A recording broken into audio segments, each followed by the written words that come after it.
വല്ലാതെ അലട്ടി. അങ്ങനെ നേരത്തെ തീരുമാനിച്ചാണ്, ഒരു 5-6 മാസം മുമ്പേ ഞങ്ങൾ തീരുമാനിച്ചൊരു കാര്യമാണ് പാർട്ടിയിൽ നിന്ന് മാറി നിൽക്കാൻ വേണ്ടി. പക്ഷേ അത് പിന്നെയും നീണ്ട് വന്ന് ഇപ്പോൾ ഈ സന്ദർഭത്തിൽ ഇവിടെ എത്തിയിരിക്കുകയാണ്. ഒരു ജില്ലാ കമ്മിറ്റിയോടും ചെയ്യാതെ അവഗണനയാണ് കോഴിക്കോട് ജില്ലാ കമ്മിറ്റിയോട് നമ്മുടെ സംസ്ഥാന നേതൃത്വം രാമേന്ദ്രൻ കടന്നപ്പള്ളിയും അതുപോലെ തന്നെ മറ്റ് നേതൃത്വം കാണിച്ചിട്ടുള്ളത്. കോൺഗ്രസ് എസിൻ്റെ കോഴിക്കോട് ജില്ലാ കമ്മിറ്റിയിൽ കൂട്ടത്തോടെയുള്ള ഒരു രാജിയാണ് ഇപ്പോൾ ഉണ്ടായിട്ടുള്ളത്. നേതൃത്വത്തിനെതിരെ രൂക്ഷമായ വിമർശനമാണ് ഇവർ ഉന്നയിച്ചിട്ടുള്ളത്. ഏതായാലും ജില്ലാ പ്രസിഡന്റ് ഗോപാലൻ മാസ്റ്റർ നമുക്കൊപ്പം ചേരുന്നുണ്ട്. എന്താണ് ഇങ്ങനെ ഒരു കടുത്ത തീരുമാനം സ്വീകരിക്കാനുള്ള കാരണം? ഞങ്ങളെ സംബന്ധിച്ചിടത്തോളം ഈ കമ്മിറ്റി നിലവിൽ വന്നത് 2022-23 കൊല്ലത്തിലാണ്. ഈ സന്ദർഭത്തിൽ ഞങ്ങളെ സംബന്ധിച്ചിടത്തോളം നമ്മുടെ സംസ്ഥാന നേതൃത്വം കോഴിക്കോട് ജില്ലാ കോൺഗ്രസ് എസ് പ്രവർത്തകരോടും ഭാരവാഹികളോടും തികഞ്ഞ അവഗണനയാണ് കാണിച്ചത്.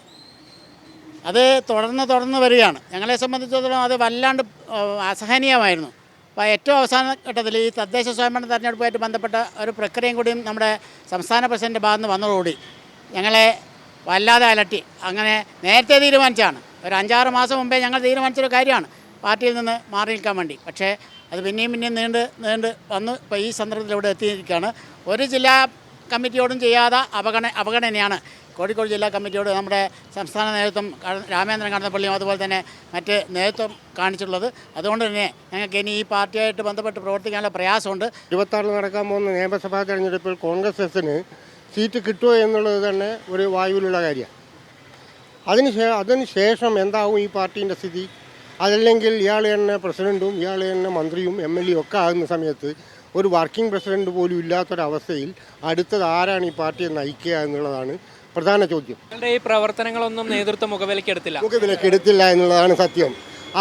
ശരിക്കും പറഞ്ഞാൽ 66-ൽ KSUവിൻ്റെ കൊടി പിടിച്ചുകൊണ്ട് സംഘടനയിൽ വന്നതാണ് ഞാൻ. അതിനുശേഷം KSUവിലും യൂത്ത് കോൺഗ്രസ്സിലുമായിട്ട് കോൺഗ്രസ് അല്ലാതെ മറ്റൊരു സംഘടനയിൽ ഇന്നുവരെ പ്രവർത്തിച്ചിട്ടില്ല, പോയിട്ടുമില്ല. 69-ലെ പിളർപ്പിന് ശേഷം ഇന്ന് കോൺഗ്രസ് പിളർപ്പിന് നേരിട്ടത് 78-ലാണ്. ആ 78-ലെ പിളർപ്പിൽ ഇന്ദിരാഗാന്ധിക്കെതിരായി നിൽക്കേണ്ടി വന്ന സാഹചര്യത്തിൽ JP ഉണ്ണികൃഷ്ണൻ, AK ആൻ്റണി മുതലായവരുടെ നേതൃത്വമാണ് ഞങ്ങൾ അംഗീകരിച്ചത്. സംഘടനയുടെ പക്ഷത്ത് നിന്നാണ്. ഇന്ദിരാഗാന്ധി പാർട്ടി ഉണ്ടാക്കിയിട്ട് പോയ അവസരത്തിലും ഞങ്ങൾ കോൺഗ്രസ്സുകാരായിട്ട് നിന്നതാണ്. നിങ്ങൾ സംഘടന വിടുന്ന സമയത്ത് ഇനി എങ്ങോട്ട് എന്നുള്ള ചോദ്യമുണ്ട്. അവിടെ ഇപ്പോൾ ഒരു കാര്യമാണ്, നമ്മളിപ്പോൾ ഇരുന്നിട്ടിപ്പോൾ തീരുമാനിച്ചിട്ട് അങ്ങനെയാണ് ചെയ്യാം. ഏത് പാർട്ടിയിലേക്ക് പോകണം എന്നുള്ള ഏതെങ്കിലും ഒരു സംഘടനയിലേക്ക് പോകാനാണ് തീരുമാനമെങ്കിൽ ഒന്നിച്ചു പോകും. അതല്ല മറ്റെന്തെങ്കിലും ആണെങ്കിൽ ഞങ്ങൾ തീരുമാനം എടുത്തിട്ട് നിങ്ങളെ അറിയിക്കും. ക്യാമറ പേഴ്സൺ ജയ്സൽ ബാബു പിലാശ്ശേരിക്കൊപ്പം നന്ദഗോപാൽ, മീഡിയ 1, കോഴിക്കോട്.